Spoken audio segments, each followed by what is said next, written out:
दोस्तों welcome to facts and politics. बात होगी बंगाल फाइल्स की। कश्मीर फाइल्स के बाद विवेक अग्निहोत्री जो हैं बंगाल फाइल्स लेके आ रहे हैं, जिसमें वो सारे चीज़ों को रखेंगे जो बंगाल में आज तक घटित हुए हैं, जितने भी दंगे हुए हैं, जितने भी शोषण हुए हैं और सरकार की खामोशी रही है उसके ऊपर, उन सारे चीज़ों को ये बंगाल फाइल्स जो है उजागर करेगी, जैसे उन्होंने कश्मीर फाइल्स में उजागर किया था। अब आपने देखा होगा कि कश्मीर फाइल्स को भी बहुत सारे लोगों ने प्रोपेगेंडा फिल्म बताया था, क्योंकि ये जितने भी लिबरांडू हैं, एक सोच एक विचारधारा से ग्रसित लोग हैं। अगर इनके विचारधारा से अगर कोई चीज़ अलग हट के आप रखते हो तो ये उसको प्रोपेगेंडा फिल्म बोलते हैं। ठीक है। तो 2014 में जो नरेंद्र मोदी की सरकार थी, जो सेंटर में भाजपा की सरकार थी, इनके प्रोपेगेंडा जितने भी चल रहे थे उसकी बत्ती बनाकर इनके अंदर ढकेल दिया था। ठीक है। तो पिछले 10-12 साल से ये लोग तिलमिला रहे हैं और गजब तरीके से तिलमिला रहे हैं, और इनकी जितनी मानसिकता थी उसको एक तरह से ना क्रश कर दिया है आरएसएस और बीजेपी की सरकार ने। अब सच्चाई जब आ रही है सामने तो ये बिलबिला रहे हैं, जैसे केरला स्टोरी आई थी, जैसे कश्मीर फाइल्स आई थी, और सारे चीज ये सत्य घटना पे आधारित है और विवेक अग्निहोत्री उसी चीज को रख रहे हैं। अब खबर आ रही है कि टीएमसी के जो गुर्गे हैं, या सरकार करवा रही है एक तरह से कम 150 से 200 एफआईआर विवेक अग्निहोत्री के ऊपर अलग अलग जगहों पे कर दी गई है। और बताया ये जा रहा है कि ये जो बंगाल फाइल्स लेकर आ रहे हैं, ये भावना भड़काने का काम है। ये वही दोगले लोग हैं, डबल स्टैंडर्ड के लोग हैं, जिसको हिंदी में दोगला बोलते हैं। मैं टीएमसी के जितने भी वर्कर हैं मैं उनको दोगला ही बोलूंगा, क्योंकि ये कन्हैया लाल मर्डर केस पे शांत रहते हैं। जब उदयपुर फाइल्स आने वाला होता है तो एक खास तबका ये कहता है कि इससे जो है कॉम्युनल भावनाएं आहत हो जाएंगी, कॉम्युनल हेट्रेट पैदा हो जाएगा। भाई, लाइव टेलीविजन पे लाइव वीडियो बनाकर तुम किसी का गला काट दो और उसको सोशल मीडिया पे अपलोड कर दो, तब तुम एक्सपेक्ट करते हो कि कॉम्युनल भावनाएं तब भी आहत ना हो। लेकिन एक फिल्म में सच्चाई दिखा दी जाती है तो तुम्हारे अंदर जो है वो आग मच जाता है, तुमको पाइल्स हो जाता है उस समय। ठीक है, क्योंकि सच्चाई दिखा रहे हैं। वो चीज़ जो अभी रिसेंटली घट चुकी है, सोशल मीडिया पे अवेलेबल है, पूरा हिंदुस्तान ने देखा है कि कन्हैया लाल को सिर्फ फेसबुक स्टोरी या व्हाट्सअप स्टोरी लगाने के लिए किस तरह से बर्बर तरीके से मार दिया गया। उनका लड़का बिना चप्पल के नंगे पांव आज तक है, क्योंकि उसको ऐसा लगता है कि जो जस्टिस है, जो कानून व्यवस्था है, वो एक दिन न्याय देगा, उसी दिन वो चप्पल पहनेगा। लेकिन न्याय पालिका क्या करती है? कन्हैया लाल के जो एक मर्डर में सम्मिलित लोग थे उनको जमानत दे देती है, और बकायदा न्यायपालिका उदयपुर फाइल्स उस पे स्टे लगा देती है। मतलब आप समझ रहे हो इस देश की हालत क्या है। और लोग उसको रोकने के लिए बकायदा कोर्ट तक जाते हैं।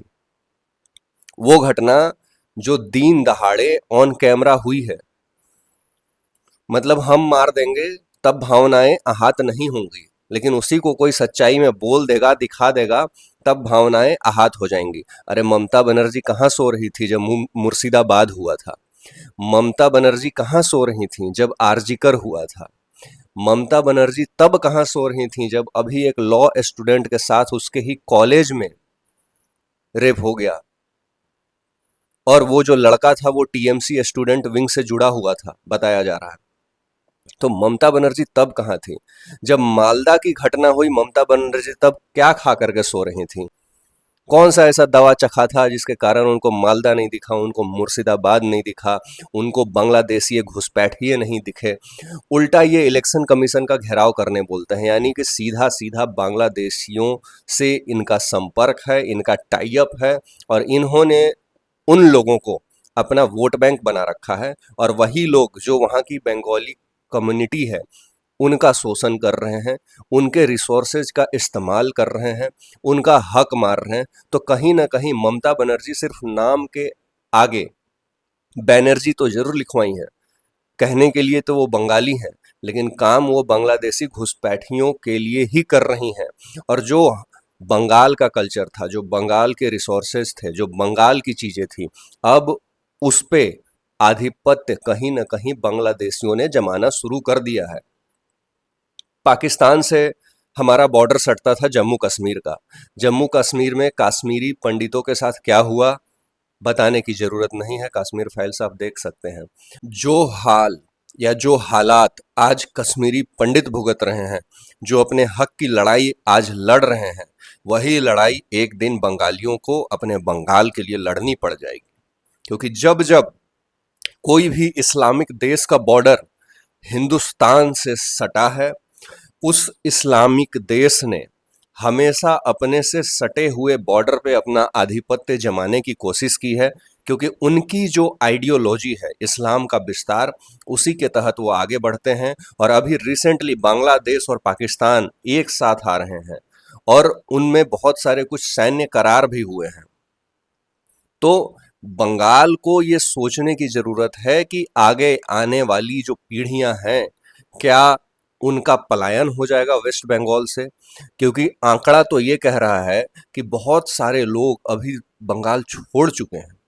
जो गरीब लोग हैं, जिनका घर मकान जमीन के अलावा कुछ भी नहीं है, आज के डेट में वही लोगों की मजबूरी बन चुका है, बंगाल वहां रहना मजबूरी बन चुका है। ममता बनर्जी तब कहाँ थी जब शेख शाहजहां बकायदा लड़कियों का परेड करवाता था और उसमें से सेलेक्ट करता था कि कौन सी लड़की आज रात को मुझे ले जानी है, और वो टीएमसी से जुड़ा हुआ आदमी था।